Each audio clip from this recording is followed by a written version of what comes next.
Thackery Quill stood at the edge of the crumbling sidewalk, his designer shoes collecting dust from the forgotten streets of Millbrook. The quaint town sign, its paint peeling and letters faded, mockingly welcomed him back to a place he'd sworn never to return. Yet here he was, 43 years old, with nothing but the clothes on his back and a suitcase full of worthless stock certificates. Just yesterday, he'd been the toast of Wall Street, his name synonymous with success and innovation. Thackery Quill, the tech mogul who'd turned a small startup into a multi-billion-dollar empire. Now, he was just another face in a sea of failure, brought low by a perfect storm of market crashes, misplaced trust, and his own hubris. As he trudged down Main Street, the ghosts of his past seemed to whisper from every storefront. There was Rosemary's Diner, where he'd bussed tables as a teenager, dreaming of escaping the suffocating small-town life. The library where he'd spent countless hours poring over business books, determined to make something of himself. And there, at the end of the street, loomed the dilapidated Victorian mansion that had once been his childhood home. Thackery paused, his heart heavy with a mixture of dread and nostalgia. He hadn't spoken to his father, Ephraim Quill, in over 2 decades. Their last conversation had been a shouting match that ended with slammed doors and bitter words. Ephraim had called his son's ambitions foolish, warning him that chasing wealth would only lead to ruin. Thackery had dismissed his father as a small-minded old man, too set in his ways to see the potential of the modern world. Now, standing before the house with its peeling paint and overgrown garden, Thackery couldn't help but wonder if his father had been right all along. He took a deep breath, steeling himself for the confrontation to come, and walked up the creaking porch steps. The door opened before he could knock, revealing a woman in her late 30s with auburn hair and familiar green eyes. "Uncle Thack?" she gasped, her face a mixture of shock and concern. Thackery blinked in surprise. "Cordelia? Is that you?" His niece nodded, pulling him into a tight hug. "We've been so worried about you. It's all over the news. I can't believe you're here." As Cordelia ushered him inside, Thackery's eyes darted around the foyer. The house seemed frozen in time, every knick-knack and faded photograph exactly as he remembered. "Where's Dad?" he asked, his voice barely above a whisper. Cordelia's face fell. "Oh, Uncle Thack, Grandpa passed away 6 months ago. I thought someone would have told you." The news hit Thackery like a physical blow. He stumbled, catching himself on the banister of the grand staircase. All the things left unsaid, the apologies never made, they crashed down upon him, adding to the weight of his recent losses. "I'm so sorry," Cordelia said, placing a comforting hand on his arm. "Come on, let's sit down. I'll make us some tea and we can talk." As Thackery sank into the worn leather armchair in the study, his father's chair, the reality of his situation began to sink in. He was truly alone now, cut adrift from both his past and the future he'd envisioned for himself. Cordelia returned with 2 steaming mugs, settling herself on the adjacent sofa. "So," she said gently, "what happened?" Thackery took a sip of tea, buying himself a moment to collect his thoughts. "It all fell apart so quickly," he began. "The market turned and suddenly everyone was pulling out. Our biggest investors, our most loyal customers, they all jumped ship. And then the lawsuits started." He trailed off, lost in the nightmare of the past few weeks. The frantic board meetings, the desperate attempts to secure new funding, the dawning realization that it was all slipping away. "I tried to hold it together," he continued, his voice hollow. "I leveraged everything I had thinking I could weather the storm. But in the end, it wasn't enough. I lost it all. The company, my personal assets, everything." Cordelia listened silently, her eyes filled with sympathy. When Thackery finished, she leaned forward, taking his hand in hers. "Your family, Uncle Thack. You'll always have a place here." Her kindness, so unexpected and undeserved, brought tears to Thackery's eyes. He blinked them away, embarrassed by his own vulnerability. "I appreciate that, Cordelia, but I can't impose. I'll find a job in town, get back on my feet." Cordelia shook her head, a small smile playing at her lips. Actually, there's something you should know. Grandpa left the house and everything in it to you." Thackery stared at her in disbelief. "What? But we hadn't spoken in years. Why would he do that?" "He never stopped loving you, Uncle Thack. He was hurt by your falling out, but he always believed you'd come home someday." Cordelia stood, crossing to the old roll-top desk in the corner. "There's more. He left this for you."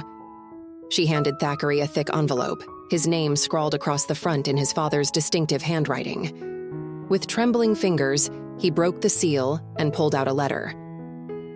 "My dear son," it began. "If you're reading this, then I'm gone and you've finally found your way back to Millbrook. I hope it's under better circumstances than I fear, but knowing you, it'll take something drastic to bring you home." Thackery choked out a laugh, marveling at how well his father had known him, even after all these years. "I owe you an apology, Thackery. I was wrong to dismiss your dreams, to try and force you into the life I thought was best. You were meant for bigger things than this small town, and I'm proud of all you've accomplished. But I worry that in chasing success, you've lost sight of what truly matters in life." The words blurred as tears filled Thackery's eyes. He blinked them away, continuing to read. "So I'm leaving you a challenge, son. The house and its contents are yours. But there's more to your inheritance than that. I've hidden something valuable within these walls, something that could give you a fresh start if you choose to use it wisely. But to find it, you'll need to reconnect with the people and places you left behind. You'll need to remember the boy you were before the world hardened you." Thackery looked up at Cordelia, who was watching him with a mixture of curiosity and concern. "Did you know about this?" he asked. She shook her head. "Grandpa was pretty secretive in his last few months. He spent a lot of time in here, going through old papers and books. I assumed he was just getting his affairs in order." Thackery turned back to the letter, his mind racing. What could his father have hidden? And more importantly, why go to such lengths? "I know you're probably wondering why I've done this," the letter continued as if reading his thoughts. "The truth is, Thackery, I'm trying to give you something money can't buy. A chance to rediscover yourself and to heal the wounds of the past. The journey to find your inheritance will be as valuable as the inheritance itself, if you let it be." The letter ended with a simple closing. "I love you, son. I hope you can forgive an old man's stubbornness. Your loving father, Ephraim." Thackery sat back, his mind reeling. Part of him wanted to dismiss the whole thing as the ramblings of a sentimental old man, but another part, a part he'd long suppressed, was intrigued by the challenge. "Well," Cordelia said, breaking the silence, "what do you think?" Thackery folded the letter carefully, tucking it back into its envelope. "I think," he said slowly, "that I'm going to be in Millbrook for a while." The next few weeks passed in a blur of activity. Thackery threw himself into the search for his hidden inheritance with the same intensity he'd once applied to building his business empire. He combed through every inch of the old house, poring over dusty books and rifling through long-forgotten drawers.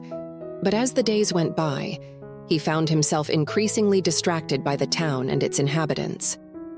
Old classmates, now with families of their own, greeted him warmly on the street. The owner of the hardware store reminisced about the summer Thackery had worked there as a teenager. Even Mrs. Holloway, his stern third-grade teacher, stopped him outside the post office to welcome him home. Slowly, almost imperceptibly, Thackery felt something within him begin to shift. The sharp edges of his ambition, once honed to a knife's edge by the cutthroat world of high finance, began to soften. He found himself lingering over conversations, genuinely interested in the lives of people he'd once dismissed as provincial and small-minded. Cordelia became a constant presence, her quick wit and gentle wisdom a balm to Thackery's wounded spirit. She'd taken over the local bookstore after college, turning it into a thriving community hub. Watching her interact with customers, Thackery was struck by the easy joy she seemed to find in her work. "Don't you ever want more?" he asked her one evening as they shared a meal on the porch. "You're smart enough to run a major publishing house, not just a small-town bookstore. Cordelia laughed, the sound as warm and rich as the setting sun. More what, Uncle Thack? More stress?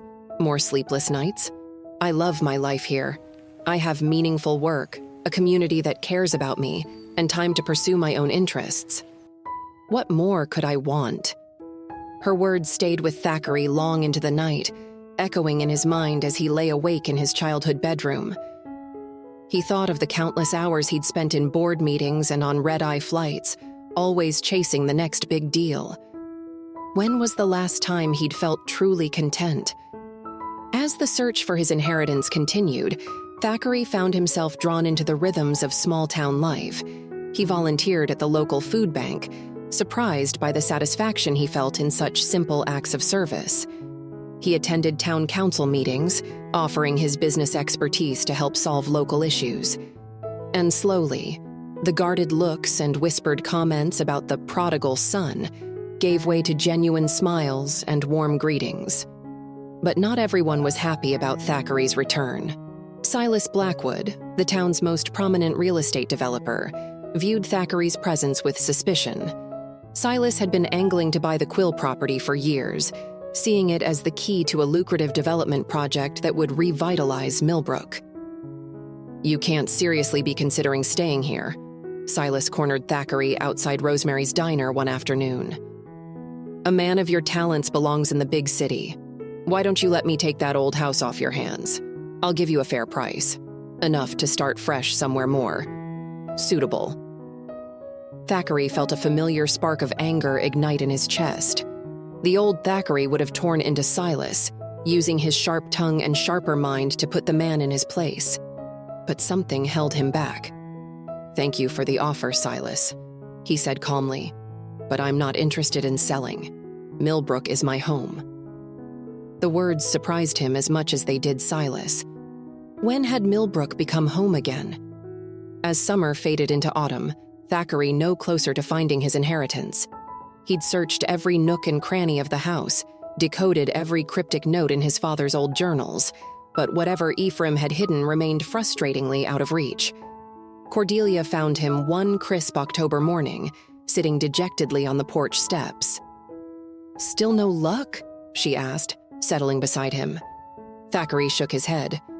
"I'm beginning to think Dad was just having one last laugh at my expense. There's nothing here but memories and dust." Cordelia was quiet for a moment, her brow furrowed in thought. "You know," she said slowly, "maybe that's the point. Grandpa always said the most valuable things in life can't be measured in dollars and cents." Thackery scoffed, but there was no real heat behind it. "That sounds like something Dad would say, but I can't exactly rebuild my life with memories and life lessons." "Can't you?" Cordelia challenged. "Look at everything you've accomplished in just a few months. You've reconnected with old friends, made new ones.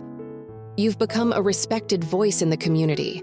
Heck, half the town is talking about how you stood up to Silas Blackwood." She paused, her green eyes searching his face. "The Uncle Thack who showed up on my doorstep that day, lost, angry, bitter. He's not the same man sitting here now. Maybe that's the real inheritance Grandpa wanted you to find." Thackery opened his mouth to argue, then closed it again. He thought of the peace he'd found in this small town, the sense of purpose that had been missing from his life for so long. Was it possible that this feeling of belonging, of community, was worth more than all the wealth he'd lost? Before he could respond, a commotion down the street caught their attention. A crowd was gathering outside the town hall, voices raised in anger and confusion. "What's going on?" Thackery asked as they hurried towards the growing throng. Mayor Evelyn Hardwick stood on the steps trying to calm the agitated citizens. When she saw Thackery approaching, relief flooded her face. "Oh, thank goodness you're here, Mr. Quill. We need your help." It turned out that Silas Blackwood had been busy in the month since Thackery's return. He'd quietly bought up several key properties around town, and now he was pushing through a massive redevelopment plan that would fundamentally change the character of Millbrook. Small businesses would be forced out, historic buildings demolished, all in the name of progress. He's using every legal loophole he can find, Mayor Hardwick explained. We don't have the resources to fight him in court, and most of the town council is too scared of his influence to stand against him. Thackery felt a familiar fire ignite in his belly. This was a challenge he understood: the intricacies of business law, the art of negotiation and deal-making. For the first time in months, he felt the full force of his old skills and knowledge come rushing back. "Let me see those contracts," he said, rolling up his sleeves. What followed was a whirlwind of activity. Thackery pored over legal documents, made countless phone calls to old contacts, and spent long nights strategizing with the mayor and a small group of dedicated citizens. He used every trick he'd learned in his years as a corporate titan, but this time in service of something greater than his own ambition. The final showdown came at a packed town hall meeting. Silas Blackwood stood at the podium, confidently laying out his vision for a new and improved Millbrook. But when he finished, it was Thackery who rose to speak. "Mr. Blackwood's plan might look good on paper," Thackery began, his voice steady and sure. "But it comes at too high a cost. The soul of Millbrook isn't in shiny new buildings or chain stores. It's in the people, in the relationships and traditions that have sustained this community for generations." He went on to outline an alternative plan, one that would bring new opportunities to Millbrook while preserving its essential character. He spoke of smart growth and sustainable development, of leveraging the town's natural beauty and rich history to attract ecotourism and small locally owned businesses. "I've seen firsthand the emptiness that comes from pursuing wealth at the expense of everything else," Thackery concluded. "Millbrook taught me that true richness comes from being part of something larger than yourself. I'm asking you now to reject Mr. Blackwood's vision and choose a future that honors our past while embracing new possibilities." The room erupted in applause. Even Silas Blackwood, his face flushed with anger and embarrassment, could see that he'd lost this battle. In the days that followed, Thackery found himself at the center of a new whirlwind of activity. The town council unanimously approved his alternative development plan, and suddenly he was fielding calls from investors and entrepreneurs interested in being part of Millbrook's renaissance. As autumn gave way to winter, Thackery found himself busier than he'd ever been in his Wall Street days. But this time, the work filled him with a sense of purpose he'd never known before. He wasn't just making money. He was helping to shape the future of a community that had come to mean everything to him. One snowy evening, as Thackery sat by the fireplace in his father's study, Cordelia burst in, her cheeks flushed with excitement. "Uncle Thack, you've got to see this." She was clutching an old, leather-bound book that Thackery recognized as one of his father's journals. "I was reorganizing the store's local history section," she explained breathlessly, "and I found this mixed in with some donated books. I think it might have been misplaced when we were cleaning out Grandpa's things." Thackery took the journal, his heart racing. Could this be the key to the inheritance his father had promised? As he flipped through the pages, a folded piece of paper fluttered to the floor. Cordelia scooped it up, her eyes widening as she unfolded it. "It's a map," she gasped, "of the old Millbrook silver mine." Thackery leaned in, studying the faded lines and cryptic notations. The Millbrook silver mine had been the town's lifeblood in the late 1800s, but it had been abandoned for over a century, its entrance sealed and its location largely forgotten. "Look at this notation," Thackery murmured, pointing to a scrawled message in his father's handwriting. "The true wealth lies not in silver, but in what was left behind." Cordelia's eyes sparkled with excitement. "Do you think this could be the inheritance Grandpa was talking about?" Thackery nodded slowly, a mixture of emotions washing over him. "It has to be. But why would he hide it in an abandoned mine?" As they pored over the journal and map, a picture began to emerge. Ephraim Quill had spent years researching the old mine, convinced that it held secrets beyond its depleted silver veins. He'd discovered evidence that the original miners had stumbled upon something far more valuable, but had kept it hidden for reasons lost to time. "We have to investigate," Cordelia insisted. "This could change everything for Millbrook." Thackery hesitated. Part of him, the part that still clung to his old life, whispered that this could be his ticket back to the world of wealth and power. But as he looked at Cordelia's eager face, at the room filled with memories of his father, he knew that wasn't the path he wanted to take. "You're right," he said finally. "But whatever we find, it belongs to the town. Deal?" Cordelia's smile could have lit up the whole house. Deal. The next few weeks were a flurry of preparation. Thackery used his connections to bring in experts in mining safety and archaeology. He worked with Mayor Hardwick to secure the necessary permits, swearing her to secrecy about the true nature of their expedition. As word spread that the old silver mine was being reopened, excitement rippled through Millbrook. Silas Blackwood, still smarting from his defeat, watched the proceedings with suspicious eyes, convinced that Thackery was orchestrating some new scheme to consolidate his influence over the town. Finally, on a crisp winter morning, Thackery led a small team into the long-sealed entrance of the Millbrook mine. Cordelia insisted on joining them, her eyes wide with wonder as they descended into the earth. Hours passed as they carefully made their way through the winding tunnels, following the cryptic directions in Ephraim's journal. Just as fatigue was beginning to set in, Thackery's flashlight beam caught a glint of something in a narrow side passage. "Over here!" he called out, his voice echoing in the cavernous space.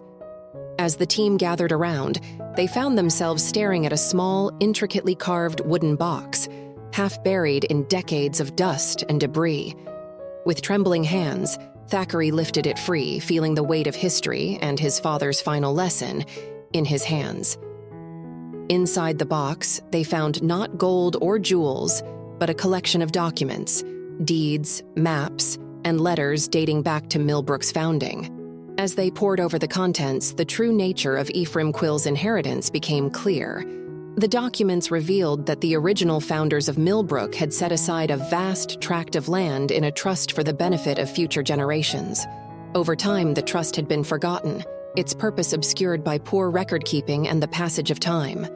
But now, with these documents, the land could be reclaimed for the town.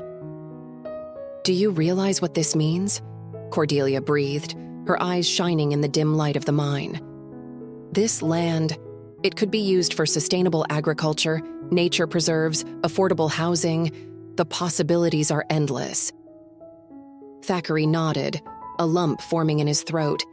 His father's words echoed in his mind. "The journey to find your inheritance will be as valuable as the inheritance itself." As they emerged from the mine, blinking in the bright winter sunlight, Thackery felt a profound sense of peace wash over him. He realized that the true inheritance his father had left him wasn't the land or the documents. It was the journey itself. The chance to rediscover his roots, to reconnect with his community, and to find a purpose greater than his own ambition. In the months that followed, Millbrook underwent a transformation.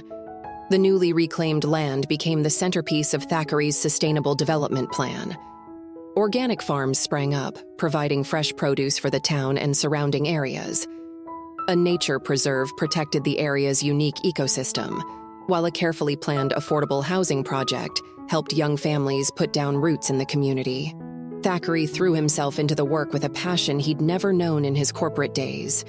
He used his business acumen to attract ethical investors and eco-friendly industries to Millbrook, creating jobs without compromising the town's character.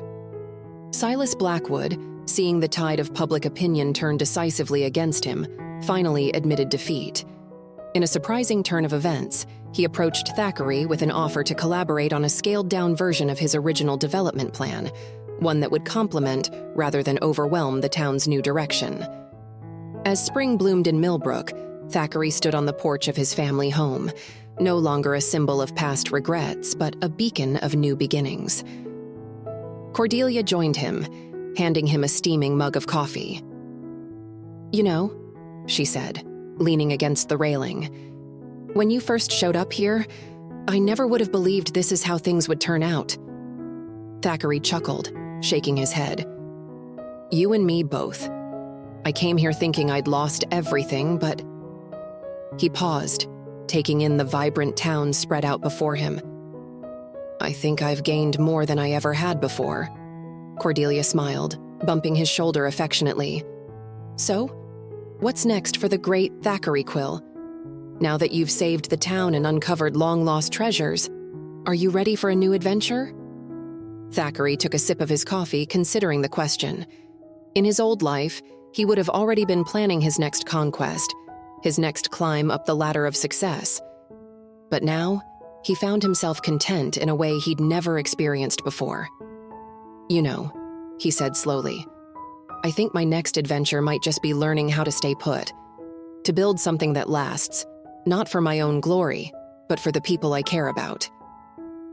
As if on cue, a group of children ran by, laughing as they made their way to the new community garden that had been planted on what was once an empty lot. Thackery recognized them as students from the after-school program he'd helped establish at the library.